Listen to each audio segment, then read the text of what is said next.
ꯍꯥꯎꯕꯤ ꯌꯥꯝ ꯄꯣꯔꯛꯑꯦ ꯑꯉꯥꯡꯒꯤ ꯐꯣꯡ ꯁꯥꯏ ꯑꯗꯨ ꯃꯥꯅ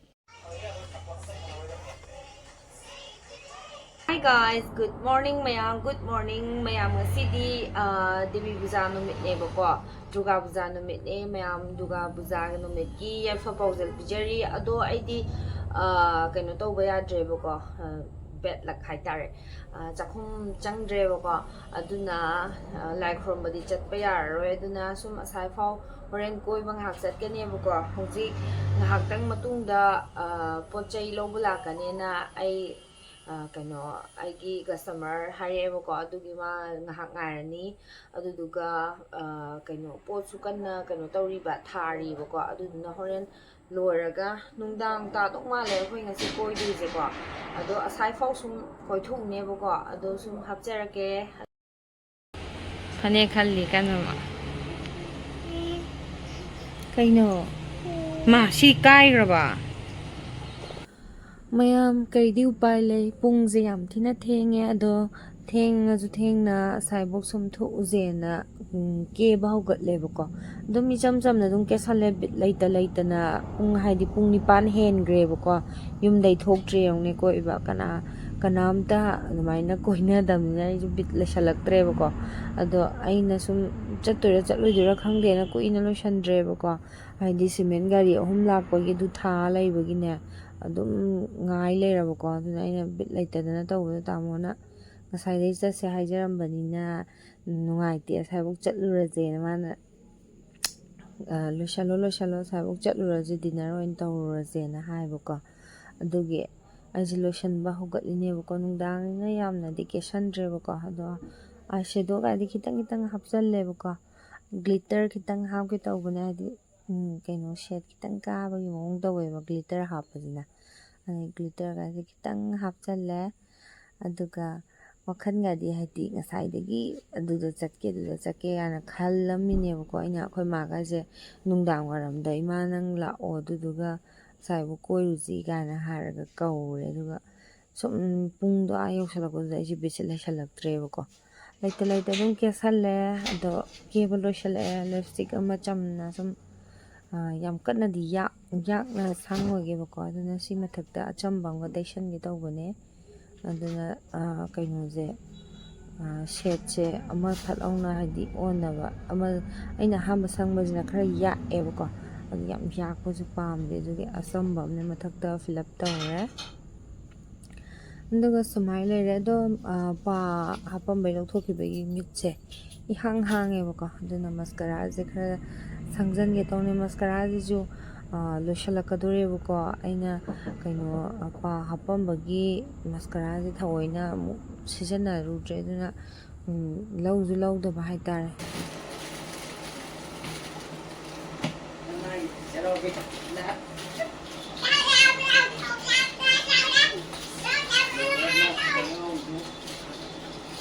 ꯘꯔꯤꯁꯦ ꯑꯃꯨꯕ ꯑꯣꯏꯅ ꯁꯤꯔꯒꯦ ꯑꯩ ꯐꯅꯦꯛ ꯃꯄꯥꯟ ꯆꯥꯅꯕ ꯘꯔꯤ ꯑꯃꯨꯕ ꯄꯤꯕꯤꯔꯣ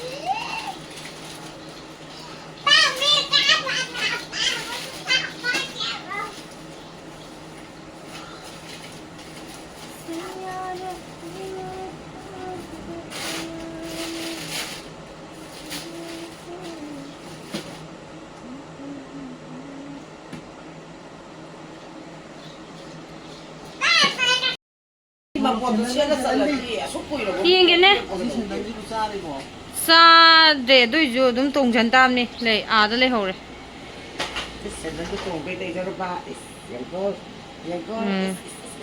ꯍꯩ ꯌꯥꯝ ꯁꯤꯡꯕꯅꯦ ꯃꯩ ꯌꯥꯝ ꯐꯖꯩꯌꯦ ꯑꯉꯥꯡꯁꯦ ꯋꯥꯎ ꯌꯦꯡꯒꯦ ꯑꯗꯨ ꯇꯣꯡꯕ ꯍꯧꯅꯗꯦꯗ ꯊꯣꯛꯇꯣꯔꯦ ꯍꯧꯖꯤꯛ ꯆꯥꯛꯁꯨ ꯐꯖꯅ ꯂꯥꯝꯃꯦ ꯗꯤꯅꯔ ꯑꯣꯏꯅ ꯇꯧꯔꯒ ꯆꯪꯉꯛꯑꯅꯦꯕꯀꯣ ꯅꯪꯗ꯭ꯔꯦ ꯉꯁꯤꯁꯦ ꯁꯤꯃꯦꯟ 3 ꯂꯥꯛꯁꯟꯗꯅ ꯊꯥꯕ ꯉꯥꯏꯕꯗꯅꯦ ꯊꯦꯡꯈ꯭ꯔꯦꯕ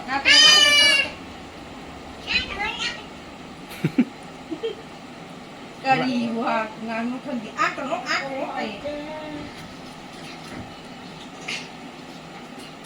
ꯄꯣꯁꯦ ꯐꯖꯕ꯭ꯔꯥ ꯐꯖꯩꯍꯦ ꯌꯥꯔꯕꯣ ꯑꯗꯨꯅ ꯌꯥꯔꯦ ꯄꯣꯁ ꯃꯅꯨꯡꯒꯤ ꯊꯣꯡꯒ ꯂꯣꯜꯂꯝꯃꯒꯅꯤ Thok tore khoi su mi am koi basana mal. Thok le thok tore khoi koi basat tore. Ngang masane khoi mane dagi tamone aine khoi gai tawraga dinner cha boina chatlani buko koi bham leitre buko thengdokre pot tha ba ngai ngai dane thengdokre ba aduna thokke tawre karama mafam chatoino di khangde yoraga adum ulage myam ton yengo wow hi hi ma ngang ju puri ta haijan ni puri extra porokte Ano to? Takis. Bobok to. bobok khakjage kita No. Ngay phngdre, chắc cũng có.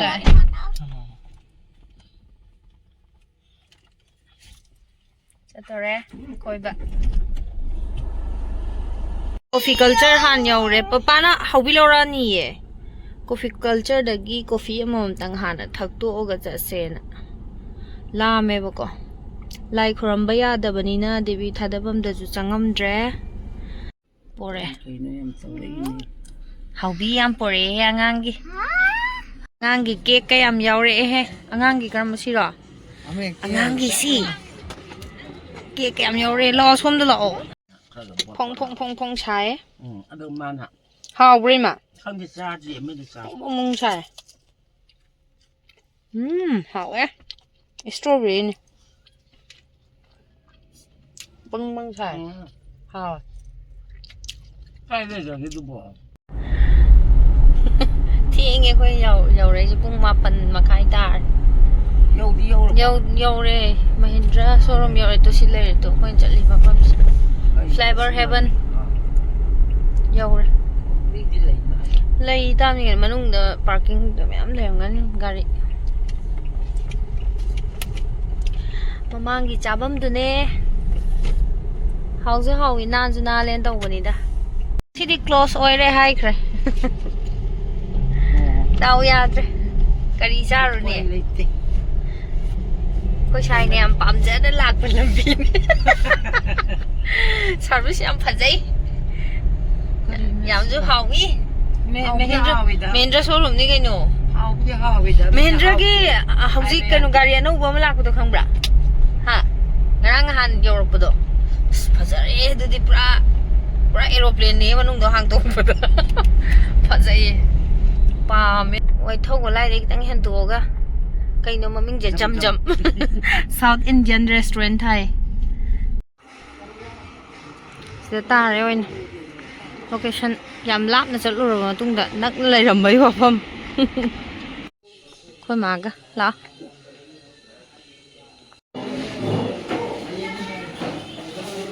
cha thai la magi wa hau do duga mu hai rakke ba ko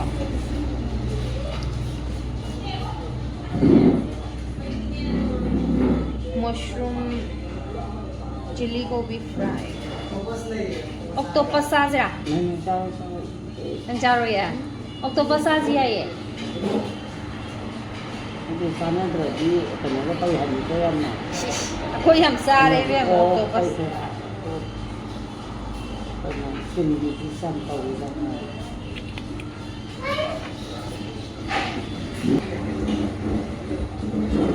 Oh, kamu ni boleh.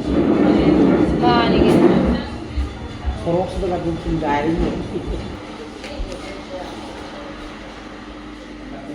Mutton biryani ani pipiro. Duga chicken nama. Chicken biryani ama. Duga cold coffee ani ma. Chicken biryani ama betul ni. Duga cold coffee ani ma. Ado soda ada di keke lagi. Wah, ini deh. Ada deh. Injang atau patung Beef curry, chicken curry. punjan bro Itu boleh tuan le. Lai di lai ni apa tu?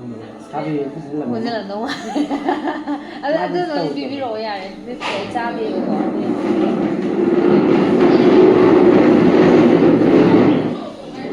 Fruit salad tu boleh gak drop. salad gumba leibra. Fruit salad ani pibiro. Ah.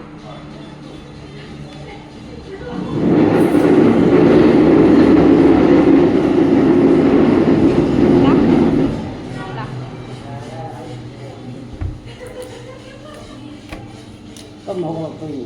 Tôi mua cái này nhảy này rồi. Đập đập đi.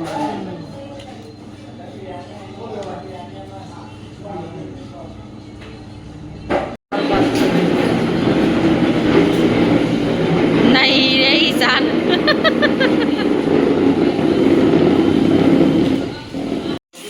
Mutton biryani là nè.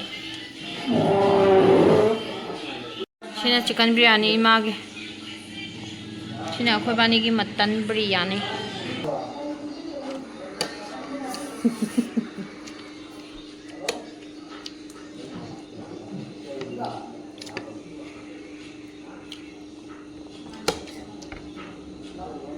Tissue paper untuk pirano.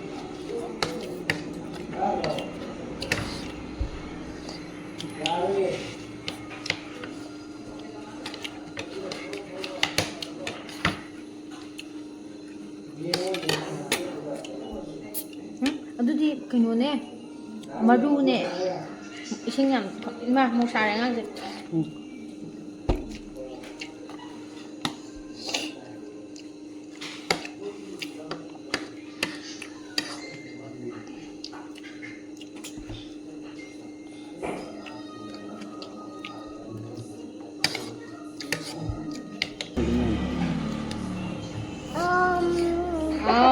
Ngaku mau em sarin satu.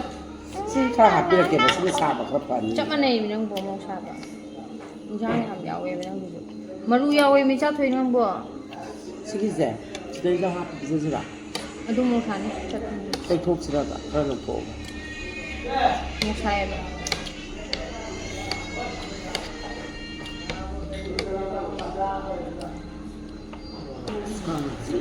Cek.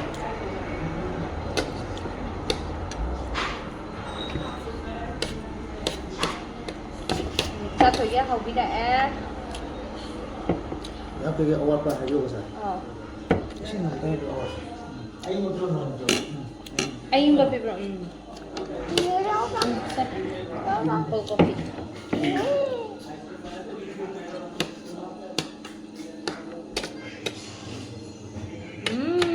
Aku mama tahu dia. Itu kan ni.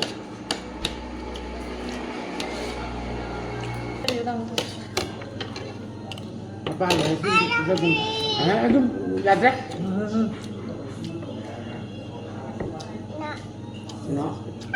Nó căng điểm chung. Cái thau. Căng nhầm quậy đâu. Tôi căng quậy để ngắt. Nhưng mà tôi bị thấp bị rồi thôi. Nhắm im rõ. Nhầm thùng thớ em im nghe mày. Đến sau. Ra đây ra. Rồi, lấy ra. Đến bác sĩ tặng hàn rồi.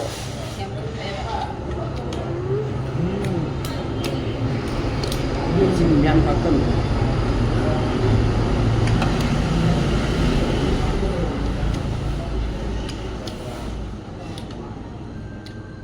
Thế sao còn chưa? Mà sẽ không có kẻ. Ra, sẽ ra có kẻ. Dạ. Ôi à. Đi ăn nhé.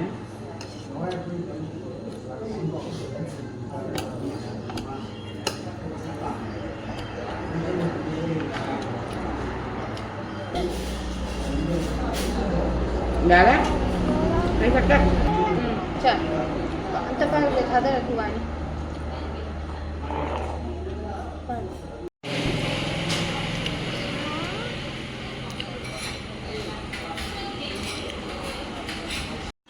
Fruit salad. Không được bài ra để. How bro? Hỏi hết ta. Tập.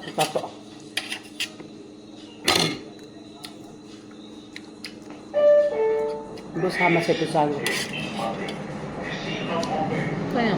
ito sama sa ito. Dasay, right? Tinog yan? Jenny yan? Dasado. ดาชาไฮบรอด Đồ xào này cái mùi tần.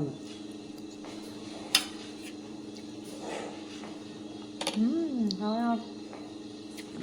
คือสลัดมาดีเห็นเห็นให้เหยียดเช่นมาเขาพัง Đúng rồi, mà khai ở dưới có đấy thôi.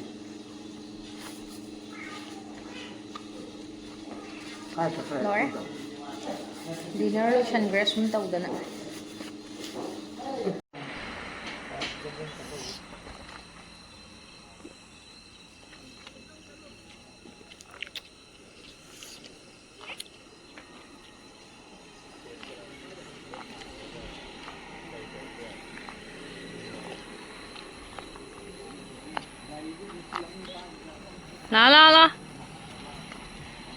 nupi masai ma tau Mà cái tay thì cầm cái tay vô.